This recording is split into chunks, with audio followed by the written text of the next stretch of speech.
On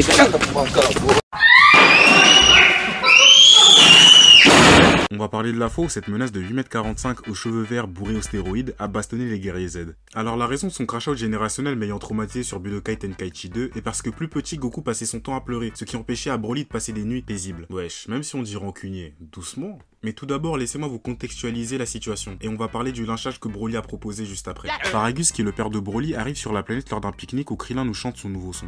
Des vaisseaux à l'intérieur de la maison, elle veut que je sois comme Naruto, elle veut considérer comme son héros. Celui-ci est venu pour convaincre le prince des 4 Saiyans encore vivants, Vegeta, de le suivre afin d'affronter le Super Saiyan légendaire. Il finit par accepter et tout le monde suit. Vous connaissez Vegeta, hein? C'est ça qu'il lui fallait, un bon challenge, un bon combat qui va lui faire gagner le respect des fans et de la Toei Animations. Ça, c'est mon prince Vegeta.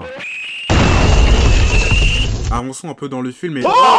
on finit par découvrir que le fameux Super Saiyan légendaire était en fait Broly et qu'il s'amusait à raser des galaxies entières par son propre pouvoir. Broly pointe du doigt Goku et lui propose un tête direct. Oh bah tu vois l'âge. Frodan qui pense qu'il a une chance contre Broly. Et oui, j'ai bien dit Frodan, car à part lors de son combat contre Cell ou encore Bojack dont on va parler dans les prochains épisodes, j'ai l'impression que le poteau il se fait toujours fumer. Sa carrière ressemble tellement à celle de Zion Williamson, le poteau il a été hypé jusqu'à la moelle épinière pour au final ne rien faire. Et puis regardez comment il fuit, t'as pas dit tu peux? Donc après que Gohan se soit fait pack avec Goku essayant de le sauver avant qu'il ne fasse une chute fatale, Trunks décide d'aller prêter main forte en essayant d'encourager son père à faire de même. Mais vous savez déjà, le poteau il a tapé la même émote que Lilder, qu'il arrive plus à bouger. La seule chose que Broly avait en tête était le meurtre, il se comportait comme Michael Myers dans Halloween. Une menace pour la société. Regardez, il tue même des innocents qui n'avaient absolument rien à voir. Wesh, ils ont rien demandé. Et après avoir pris la fuite comme TK en 2017, les 3 Saiyans se disent que trop c'est trop et se transforment enfin. Et dites-vous que même Vegeta s'est levé, j'ai eu une lueur d'espoir. Mais bon. Allô, salam. Mais même transformé, Broly leur fait un sacré boulot. Et du coup, ils reprennent leur course pour éventuellement s'arrêter à nouveau, reprendre le combat, et ziac! Broly met un coup de la corde à linge à la Jean Ambrose, à Trunks contre un mur, et se tourne vers Goku et lui demande à quel point il aime son fils.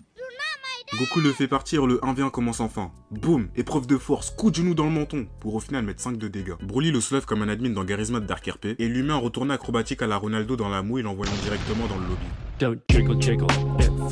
Tel père tel fils, j'ai envie de vous dire. Le caméraman retourne sur la POV de Gohan, où le poteau s'est gré un screamer. V'là les visions la maître Gims.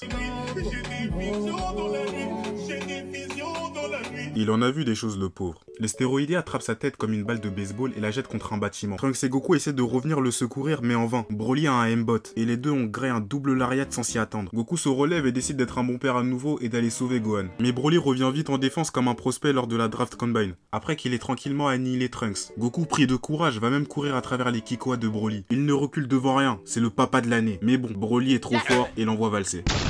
Et au moment où il est sur le point de complètement exploser Gohan, un Kikoa vient contrer le sien. Et le caméraman fait un boulot montre nous faisant part de l'entrée du GOAT. GOAT Piccolo. Il va réanimer toute la squad avec des Senzu. Et nous voilà enfin. Ils ont tous pull-up autour de Broly pour le sauter. Et Broly, ayant confiance en son karaté, ne fait que rire. Goku et Piccolo lui sautent dessus et...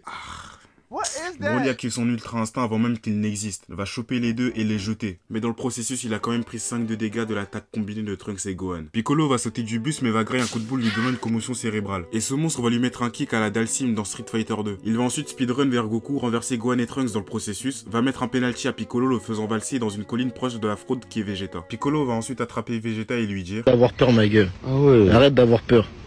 Va casser ton tête, ma gueule. On revient sur Goku qui cherche son attaque légendaire, le Kamehameha, et Broly qui marche vers lui. Et ce Kamehameha va juste le chatouiller. Et en gros, pour vous la faire courte, Broly va tout simplement cook les guerriers Z. Vegeta est compris qu'il décide de venir quand la fête est finie.